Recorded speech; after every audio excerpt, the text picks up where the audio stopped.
wanafunzi ambao ni viongozi wa serikali za wanafunzi waliweza kukutana na Rais wa Jamhuri ya Muungano wa Tanzania. Uliweza kupata nafasi hiyo kushiriki? Kwa chuo chetu hatukuweza kupata nafasi hiyo na yenyewe ni kutokana kwamba hatukuweza kuhudhuria kile kikao chenyewe cha TAHLISO kwa sababu siku ambayo kikao hicho kilikuwa kinatakiwa kufanyika mimi pamoja na makamu wa rais wote tulikuwa tuna mitihani ya UE inayoendelea kwa sasa. Lakini baada ya kushare na viongozi wa TAHLISO, ni mambo gani ambayo unafikiri chanya kabisa ambayo yameguswa na Mheshimiwa Rais kwenu nyinyi viongozi wa serikali ya wanafunzi na wanafunzi wa vyuo vikuu nchini? Yapo ambayo yalizungumzwa ambayo tunaweza kusema kwamba sisi sio wasemaji wakuu wa yale yalizungumzwa sababu bado ripoti rasmi haijatoka kupitia viongozi wetu, rais na katibu mkuu wa jumuiya ya TAHLISO. Lakini kwa yale ambayo ni machache tunaweza kuzungumza ni kwamba alikuwa ameenda kuzungumzia kuhusiana na masuala ya changamoto mbalimbali ambazo zipo za wanafunzi ambazo zipo na zinahitaji kauli au tuseme maelekezo ya rais moja kwa moja ili kupatiwa ufumbuzi. Mwaka 25-26 ndio mwaka ambao mmekuwa na muhula kuweza kuiongoza serikali ya wanafunzi. Natamani kusikia kutoka kwako Mheshimiwa Rais, ushare pamoja nasi kwamba kwenye huu mwaka ni jambo gani ambalo unalikumbuka kubwa pengine mmeweza kulitekeleza serikali yenu? Kwa mambo makubwa ambayo tumeweza kutekeleza katika serikali yetu kwa sasa ni mambo makubwa kama mawili naweza kuzungumzia haraka japokuwa na mengine yapo. La kwanza kubwa sana tulilolifanya ni mapokezi ya mwaka wa kwanza ambayo tumeweza kuyafanya kwa kiwango kikubwa sana, na katika kipindi hiki kilikuwa kina changamoto kubwa ambayo tulikuwa nayo ni kwamba ilikuwa ni kipindi ambacho walipoti wanafunzi wengi sana kulinganisha na hostel tulizokuwepo nazo. Katika kitu cha kwanza tulichokifanya ni kwamba tuliweza kuwasilisha changamoto hii management, na kushirikiana na management tuliomba kwamba zichukuliwe juhudi za haraka katika kutatua changamoto ya hostel zilizokuwa zikiendelea na marekebisho, ikiwepo hostel namba 1 na hostel namba 7, na kwa ndani ya tu ya wiki moja pamoja na yale mapungufu yaliyokuwepo management iliweza kuyakamilisha kwa wakati na wanafunzi wakaweza kuingia. Lakini pia tuliweza kushirikiana na baadhi ya watu wenye nyumba za kupangisha karibu na maeneo ya chuo kujenga mazingira mazuri ambayo kwa wale wanafunzi ambao watafika na kukosa maeneo wawe tayari wanaweza kupata vyumba na kuweza kukaa na kuweza kuendelea na masomo yao.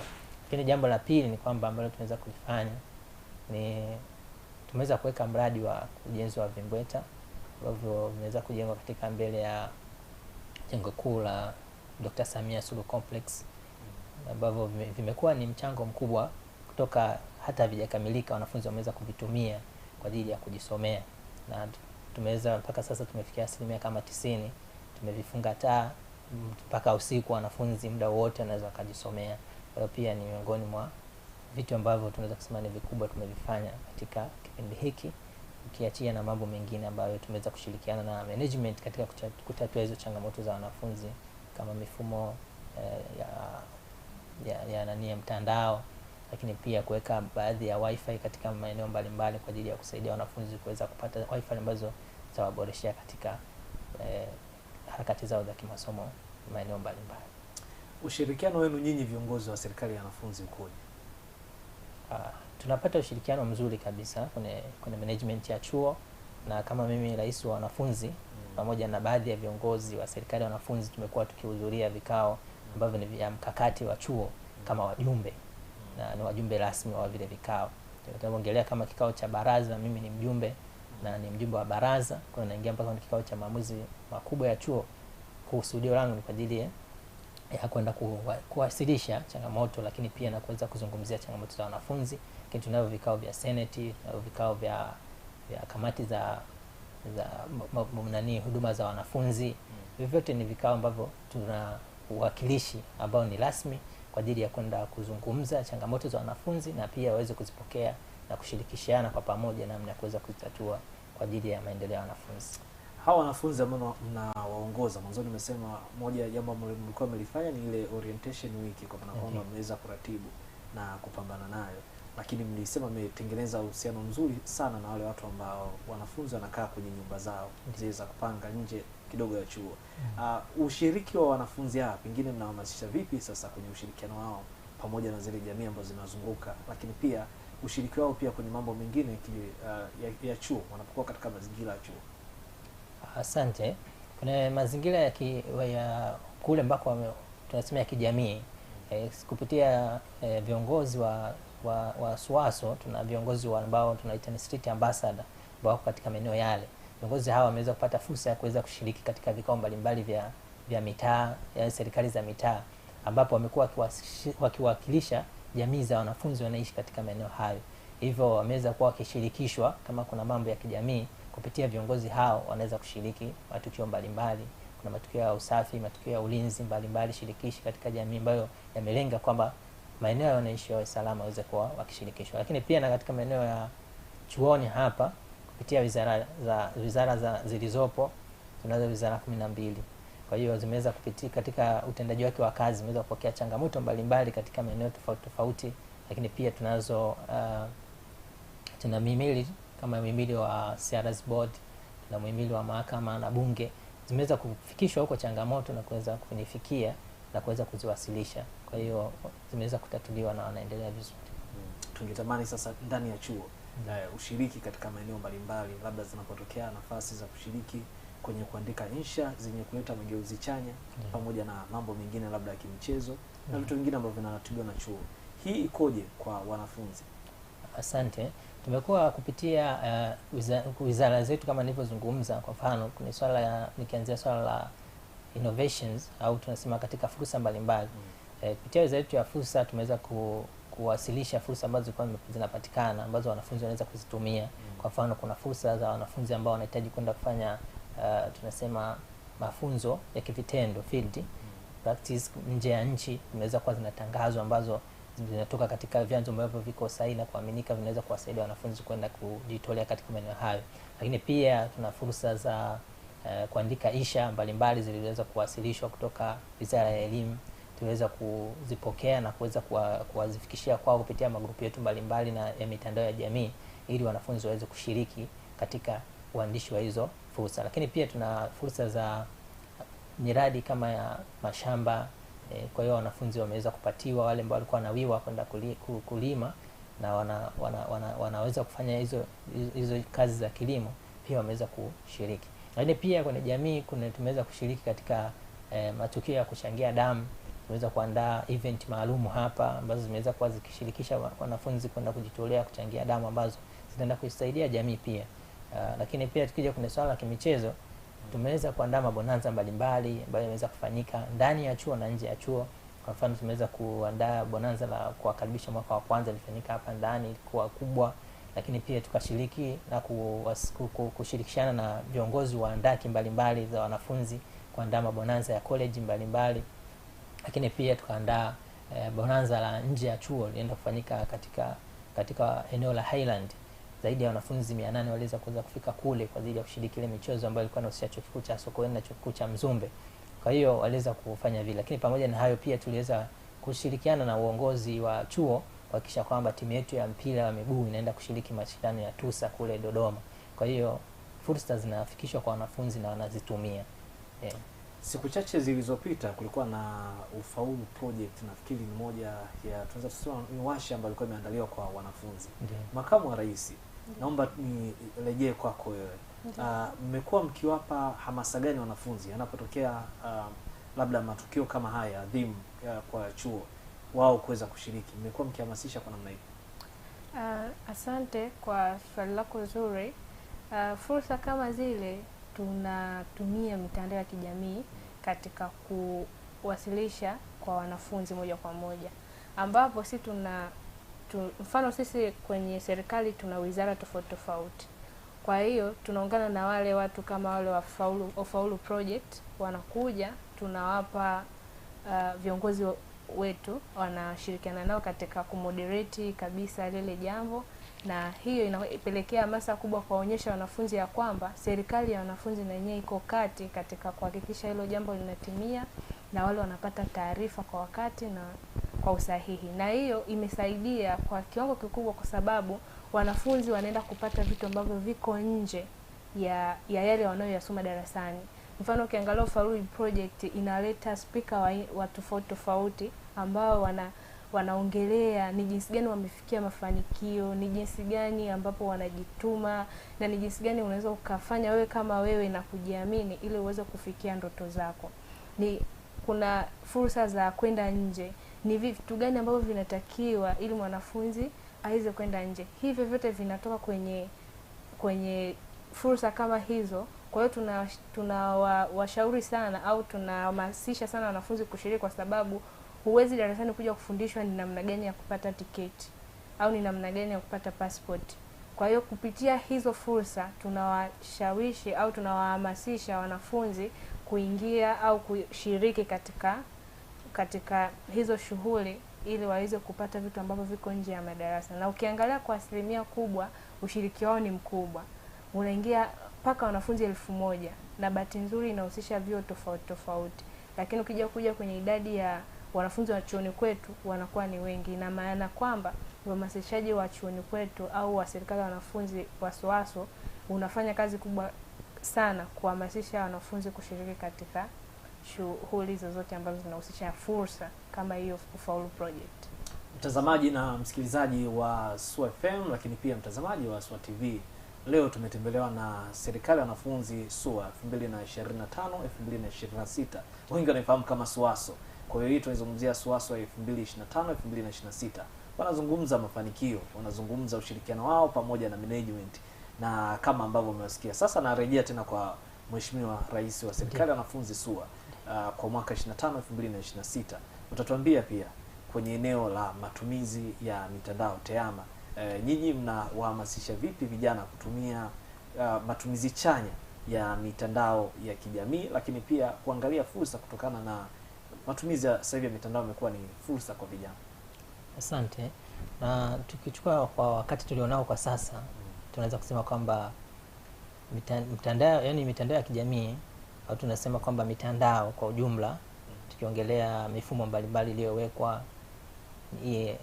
haiwezi kutenganishwa na dunia sasa tunaenda nayo, kwa sababu watu wanaweza kujifunza mengi, lakini wanapata mengi kupitia kwenye hiyo mitandao. Sasa kupitia hiyo mitandao, sisi tukiwa ni viongozi wa wanafunzi, tunawashauri wanafunzi sana sana wale ambao tunawaongoza, lakini hata wanafunzi ambao wanatusikiliza wa vyuo vingine mbalimbali na wanafunzi katika maeneo mbalimbali, watumie katika kujiboresha katika yani taaluma zao. Hapa ninakusudia kwamba waone kama ni fursa ya kuweza kujijenga na kuweza kupata vitu vingi kwa wakati mmoja. Kama kwa mfano tunavyozungumza kwa sasa, kupitia mtandao wa kijamii unaweza access library mbalimbali za vitabu vya kujisomea. Unaweza ukapata maandiko mbalimbali ya kitaalamu yaliyoandikwa, journals. Unaweza ukapata labda ukapata lecture mbalimbali za wataalamu kuhusiana na mambo mbalimbali ambayo unaweza ukayapata. Kwa hiyo tunawashauri kwamba wajikite katika kufuatilia vitu kama hivyo kwa ajili ya kulenga kuboresha maslahi yao ya kimasomo. Lakini sambamba nayo pia kutumia fursa zilizopo pia kwenye mitandao ambayo ni chanya. Kwa mfano kuna masuala ya kufanya biashara za kimitandao ambazo ni sahihi. Kwa mfano tunaweza kusema kwamba hatuwazuii wanafunzi mbali na masomo kuwa na fursa mbalimbali, kwa sababu zinawasaidia katika maisha yao ya kufanya biashara. Mtu anaweza akawa anafanya hata biashara ya kuuza vitabu, akawa anatumia kwenye mtandao kujitangaza na kutangaza watu kwenye vitabu na kuacha kutumia katika njia ambazo sio bora. Kwa mfano tunaongelea kwa mfano kutumia mitandao ya kijamii kwa ajili ya kuhamasisha vurugu, au kutumia mitandao ya jamii kuanzisha makundi mbalimbali ambayo yanakwenda kuleta athari mbaya katika jamii. Kwa hiyo sisi kama viongozi au mimi kama kiongozi wao ninawaelekeza kwamba watumie mitandao hii katika kupata maslahi ambayo yatasaidia katika masomo yao. Tukiwa tunaelekea mwishoni, Makamu wa Rais, napenda kufahamu mmekuwa mkitumia namna gani kuweza kuhakikisha watoto wa kike ambao wako chuo, wasichana ambao wako chuoni wanapata fursa ya kuelewa kuhusiana na masuala mbalimbali ya wanawake ambayo yamekuwa yakiandaliwa na nyinyi SUASO, lakini pia na management ya chuo katika kuhakikisha kwamba msichana anapata nafasi pia ya kuonekana katika jamii ama kupata mafunzo. Asante. Ninaweza kuliweka swali lako kwa namna hii. Wakati tunafanya shughuli zozote zinazohusisha wanafunzi, cha kwanza tunazingatia agenda na kuwapa kipaumbele sana sana wanawake. Na katika kuwapa kipaumbele wanawake, manake tunaweka uhusiano wao au ule uwezo wao katika jamii, ni jinsi gani ambao wanaweza wakasimama na kuhakikisha kwamba wanaonekana kwamba ni wana nguvu na uwezo wa kujitegemea. Na tunapoelekea kwenye kilele hichi cha wanawake duniani ambao itafanyika tarehe 8 ambao ni siku ya kesho, pia tunawashauri au tunawasisitiza wanafunzi wote wa kike kushiriki katika maandamano hayo, kwa sababu ni nafasi yao ya kuweza kuona thamani yao na kugundua mwanamke ana thamani gani katika jamii. Na mimi naweza nikawa mfano bora kwa sababu nimekuwa ni kijana mdogo, ni wa kike, na mimi ni kiongozi na ninajiamini, najithamini pia. Kwa hiyo nawashauri na naendelea kuwasisitiza kwamba wewe kama binti hakikisha unajua thamani yako na unajua ujue namna ya kujisimamia wewe kama wewe. Ninaweza nikasema hivyo. Asante. Kwa kuhitimisha, Mheshimiwa Rais, Ndio. neno lako la mwisho kwa wanafunzi ambao ni wa Chuo Kikuu cha Sokoine cha Kilimo SUA katika kampasi zetu zote 3, una lipi la kuweza kuambia? Asante. Kwa ya kuambia ni mengi, ila niseme kwamba makubwa ninayo kama mawili, masomo matatu. Kubwa la kwanza ni kwamba tuendelee kuimarisha amani na ushirikiano uliopo chuoni, sababu hivi ndio vinatufanya tuendelee kuwa na elimu inaendelea kuwa ni bora, tunapata kile ambacho kimetuleta hapa chuoni. Kama tusingekuwa na amani, kulikuwa na vurugu, tusingeweza kufikia yale ambayo yameweza kutufikisha. Kwa hiyo tuwaombe kwamba tunaweza kuwa na changamoto, tunaweza kuwa na kitu chochote ambacho wanaona kiko sawa, basi tuendelee kutumia mifumo rasmi iliyopo kama tunavyoendelea, ili kusudi tuweze kufikia hapo na kuwabakisha amani inaendelea katika chuo chetu. Lakini jambo la pili ni kutunza rasilimali za chuo. Tunajua kwamba chuo kinatumia gharama kubwa kuboresha miundombinu kwa ajili ya wanafunzi kujisomea, kuboresha miundombinu ya hostel, makazi wanapoishi na mambo mbalimbali. Kwa hiyo nitumie fursa hii kuwaambia wanafunzi kwamba watunze vizuri miundombinu ya chuo, ili kusudi kama wao iliweza kuwanufaisha na wakaweza kutumia na kupata elimu, basi iweze kuwasaidia na wengine wanaokuja badala ya wao, kwa sababu hii miundombinu chuo kinatumia gharama kubwa ambazo pia ni fedha za serikali. Kwa hiyo tunahitaji tuendelee kuboresha maeneo mengine, lakini sio kurudia ile miundombinu ya kila siku tulikuwa nayo. Na mwisho pia ni wahamasishi kwamba wawe mstari wa mbele katika kushughulikia fursa ambazo tutakuwa tunazitangaza, ambazo zinaenda kwa upande wao kama wanafunzi kuweza kuzishughulikia, kama hizo ambazo tumeweza kuzizungumza mimi na makamu wa rais, fursa za wanafunzi kwenda nje. Lakini kunakuwa na fursa za warsha mbalimbali zinazokuja hapa chuo kwa ajili ya kuwapa elimu nje ya boxi, kama hiyo Faulu project, lakini Piga Kitabu project na yenyewe iliwahi kufanyika. Kwa hiyo fursa kama hizi zinapokuja kwao, wazione kwamba ni fursa ambazo ni muhimu kwao, na wenyewe wanabidi kushiriki ili kwa ajili ya kuweza kuwasaidia kujijenga ndani lakini na nje ya kitaaluma, ili waweze kufikia safari zao za kimaisha. Asante sana. Neno la mwisho kwa ufupi sana, makamu wa rais. Asante sana. Kwanza kabisa ninashukuru SUA Media kwa kutualika serikali ya wanafunzi kuja mahali hapa kuongelea mafanikio yetu, ushirikiano wetu. Jambo jingine pia ninaweza kusema moja kwa moja kwa wanafunzi wenzangu ni waendelee kujitahidi sana kwenye masomo yao, watambue kwamba wamekuja kutafuta nini, yape masomo yao kipaumbele zaidi na kuendelea kuzishughulikia fursa kama alivyosema rais hapo awali. Asante. Sawa, msikilizaji na mtazamaji, naamini bila shaka umeyapata mengi sana kutoka kwa serikali ya wanafunzi Chuo Kikuu cha Sokoine cha Kilimo SUA kwa mwaka 25 mwaka 2026.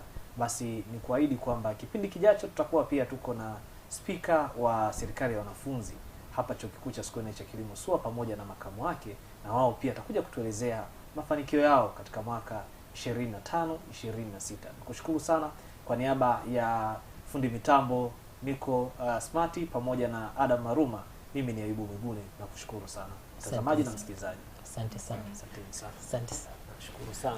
Asante.